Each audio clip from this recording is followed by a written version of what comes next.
Look what you did to him! Friday the 13th, one of the most influential and successful horror movie franchises of all time. Jason Voorhees, one of the most recognizable pop culture icons to ever grace the screen. This franchise was an absolute golden goose for Paramount in the 80s, pushing out a total of 8 films from 1980 to 1989. I mean, they were just mass producing these at a point. Want to know what else this franchise is? Something that makes no sense if you really sit there and think about it. From Jason even being alive in the first place, to how many locations there are in this damn lake. I'm going to be talking about the plot holes and overall dumb stuff that goes on in this franchise. And I'm not the only one who thinks this. The producer of the first film famously stated that Jason coming back at all was one of the worst ideas he's ever heard. And I'm low-key calling cap on that. He's definitely heard some worse ideas before. Like, me sitting here, I can think of some worse ideas. But anyways, like I was saying, Jason and the whole Friday the 13th story doesn't really make any sense. So, let's talk about it. First off, we got Jason surviving at all. If Jason survived his initial drowning from part 1, how did he live in these woods for 30 years without getting detected?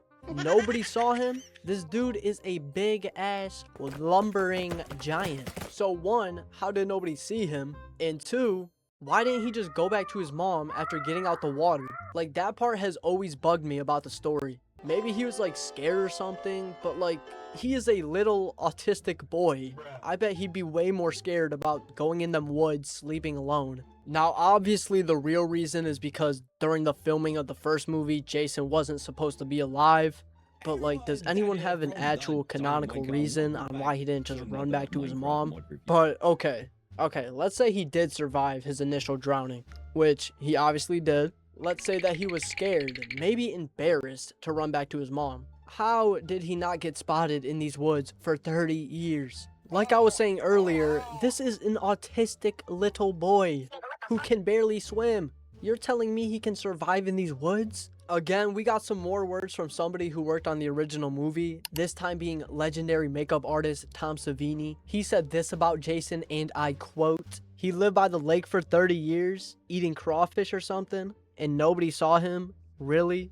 And like, he is not wrong by saying that. How was he getting around? It just seems highly unlikely that this little dude is lasting more than 2 weeks before getting eaten by a bear. But obviously, you know, it's a movie. I can suspend my disbelief. I can see how it's possible, very unlikely, but it's possible that this little boy was surviving in the forest, undetected, and then he was able to eat enough to grow this large. Again, he had no help and didn't know how to swim, but it's possible he did all this. The next thing I'm about to talk about is not possible, unless you're not human. And like, a lot of things in this franchise, they just never explain it. They just move on with their day. But this dude dies and then just comes back. Huh? But like, he's not dead, like a zombie type dead. He just like comes back like he never died, you know? Huh? Just to be clear, I am not talking about anything past the final chapter, because when he does actually become a zombie, you know, that's supernatural. So once you have that, anything flies. It doesn't have to make sense. But let me explain what I'm talking about. At the end of part 2, which also doesn't make sense as a whole, but we'll talk about that later, we see what should very well be a fatal blow to Jason when Jenny slices his shoulder with a machete. Now, look at that. That is definitely hitting some vital organ and leaving him down for the count. But no, this dude just takes the machete out his shoulder the very next movie and just moves on. Just starts waltzing up out of there. And I could accept the fact that he's a little superhuman, you know, stronger than your average Joe. But it don't matter how tough you are, this cut is killing any human, superhuman or not. Wow. And at this point in the franchise, there still isn't anything supernatural. So, specifically in part 2, Jason is depicted more as like a rugged mountain man. So I'm assuming he's still human here. And like I said earlier, this is killing any human. And they just never explain it. He just pulls it out like nothing happened. Bro's arm should at the very least be like paralyzed or something. But nah, he just shrugs it off. And it's not like he's immune to pain. In part 3, we clearly see him get hurt when Chris stabs him with stuff. He's clearly affected by that. He's even limping a little bit from that tiny little knife. So that begs the question, how did this little knife affect him so much? But this, he just takes the machete out, no problem, and goes on his merry way. Let me remind you, he's still human up to this point, so I don't know how this works. Alright, now let's look at the second time there was a final blow that didn't actually kill Jason. But this time it might have did. The jury's still out on that one. Again, they just never explain it. I'm going to assume that he just tanked it and is still alive in the next movie. There are theories saying he is a zombie in the final chapter, but I don't know. Anyways, at the end of Friday Part 3, Chris absolutely drills Jason in the head with a axe, I believe. And then he's presumably dead. You know, that makes sense. When humans get hit in the head with an axe, they usually die. But then, in the beginning of the next movie, he just gets up and starts doing his thing. Like, we see him just chilling there for a day at least. And then he just pops up. Holy Jesus, goddamn! Holy Jesus, jumping Christmas shit! I don't know, maybe he was just sleeping. We don't see a resurrection scene, and matter of fact, they just never explain it. Y'all gotta remember, us watching it now, like, we already know everything that happened. We know the whole story. But if you were watching these when they originally came out in the 80s, you probably had no clue what was happening. Like I was saying earlier, there still wasn't anything supernatural going on until like part 6. So people were just getting no explanation on why this dude just kept coming back. This leads me to my next point. If I got any people born in the 80s watching this, I have one question for you. How did y'all let these stupid movies with a stupid plot slide for 9 films? They made hella cash, so obviously people were paying to see it. And I'm not saying this franchise isn't a classic, but if you really look at it, what makes it so much different from other slasher franchises? Even from the first movie, it's pretty well known that a lot of the original ideas were just stolen concepts from other films. So what made this one stand out so much? Like 12 whole movies for this simple of a plot, and they do the same thing a lot. So I don't know what kept people drawn in. Well, besides the kills. Like, it is a pretty basic idea with mid-execution. I mean, just look at the ratings. Watching it now, I obviously know the impact that this franchise has and how important it is. Also, I feel like watching it now, it's kind of like a timepiece from that time period, like the 1980s. So I feel like that's a big reason on why I watch and like them, is basically like horror history and is literally capturing what was going on 40 years ago. So I just think that's pretty cool. Yeah. But how did people back then look at this story that made no sense at all and just still decided to tap in? I'm not saying that part 1, 2, and final chapter are bad movies, but to make 4 more movies after that is just beating a dead horse. But people still bought it even when the story turned into slop. Then again, people tune into Fruit Love Island. So, no. I guess things just never really change. We truly deserve destruction. Me saying the story is dumb leads me to my next point on why the Friday the 13th franchise as a whole is kinda dumb. I'm not going to make this a plot summary of every movie because I don't got time for that. I'm just going to talk about all the dumb stuff that goes on throughout the first 4 films because that's before everything gets supernatural. A lot of it doesn't make sense and they just never explain it.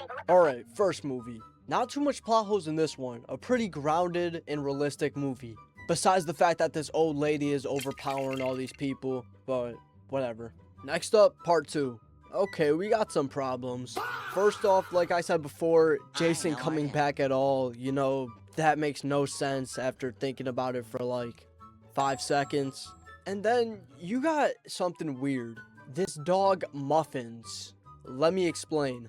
Alright, so in the movie, we see this dog die. You know, Jason kills her, yada yada yada. That was all cool. Makes sense, whatever. Well, at the end of the movie, when Jenny fights off Jason and her boyfriend go to a house to seek refuge, they hear a knock. Guess who is at this door? Frickin' Muffins. And then after that, we get a classic jump scare scene to end it off. How the hell is Muffins there? You might be sitting there watching this thinking, bro, this is obviously a dream. Like, at the end, we see her getting carted off. Well, yeah, that's what I thought too, but the dude that originally wrote this movie stated that this scene was supposed to be real. Like, Jason coming out and jump scaring her. So, if Jason coming out and jump scaring her was real, then that means Muffins being there was real. But that wouldn't make sense because Muffins died. So, what's even real in this movie? If Muffins is alive and this isn't a dream, then it breaks the whole movie, because Muffins is supposed to be dead. The ending of part 2 is just confusing all around. If Jason coming back was real, then how did Ginny escape? And where did my boy Paul go? The screenwriter claims he dies, but we never see it. Part 3 just retcons this whole thing, so it doesn't even matter. We see him take out the machete, and in the jump scare with Ginny, he still has the machete in his shoulder, so that's a clear retcon. But again, it's never actually explained. We never get a real scene on it. They just move on. Speaking of part 3, man, this one was dumb. Easily the worst out of the OG4. First off, you got this dumb ass biker gang straight out of a Disney Channel show. They are literally the stereotypes for a 2000s bully.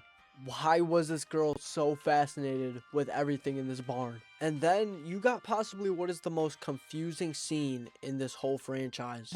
Chris tells her boyfriend Rick about an experience she had in the woods. Basically, after a fight with her parents, she runs off to the woods, and then Jason attacks her. She passes out, and then wakes up in her bed, like nothing ever happened. The movie's like implying she got SA'd by Jason, but again, they never clearly say it, and that's like pretty out of his character. There are theories that are saying this was just a dream or a vision, but I feel like they wrote it as just a past experience of hers. So yeah, it's quite a confusing scene. I don't know, did Jason tuck her in the bed or something? Who knows? And then for the final part I want to talk about in this movie is when Pamela Voorhees jump scares her at the end. Nobody knows the story of Jason in part 3, except for this one crazy Ralph disciple. So basically, she's just dreaming this random lady for no reason. Like, how does she know Jason's mom? Even if it's just a dream. So, is the plot of Friday the 13th franchise a complete mess that falls apart the second you think about it? Yes. Does it really matter though? It's a really fun mess about a hillbilly autistic kid that goes around killing teenagers having sex. It is a influential movie and is definitely on the Mount Rushmore of horror movies. The story didn't need to make much sense or have original ideas or good acting. Who cares about all that? It had some cool concepts, some cool characters, and some great kills. And to be honest, that's really all you need to succeed in the horror genre for general audiences. And in terms of doing its job, Friday the 13th usually delivers. It's a fun time. It's kind of like a cheeseburger. A little messy, a little fun. It's yummy in my tummy. With that all being said, I hope you guys enjoyed my rant about this pretty good franchise, you know, albeit. If you want more videos like these, let me know in the comments below. If you enjoyed, please subscribe. I don't want a job. I'm gonna start doing more movie content. So yeah, stay tuned. With that all being said, Poppy Bluebird out the booth. Hope y'all enjoyed.